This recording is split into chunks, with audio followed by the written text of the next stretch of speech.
আসসালামু আলাইকুম। ঈদ উপলক্ষে শুভ উদ্বোধন হলো খান পিৎজা অ্যান্ড কফি হাউস।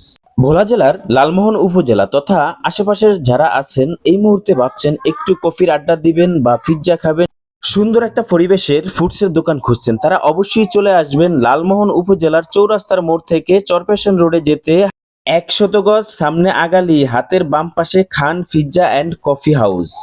আর এই সুন্দর ফুডসের দোকানের কিচেন রুমের প্রধান শেফের দায়িত্বে আছেন আমাদের পরিচিত মুখ হেলাল শেফ, যিনি ইতিপূর্বে ঢাকার ধানমন্ডি রাইফেলস টাওয়ার, মিরপুর, বনানী, গুলশান, গাজীপুরের কোনাবাড়ি, কিশোরগঞ্জ সদর, বরিশাল, সাগরদী এলাকায় লক্ষ লক্ষ মানুষের মন জয় করেছে তার হাতের জাদুর ছোঁয়ায় পিৎজা, কফি এবং অন্যান্য ফুডস তৈরি করার স্বাদ দিয়ে। তাহলে তো বুঝতেই পারছেন পরিবেশ এবং খাবারের গুণগত মান নিশ্চিন্তে ভালো পাবেন।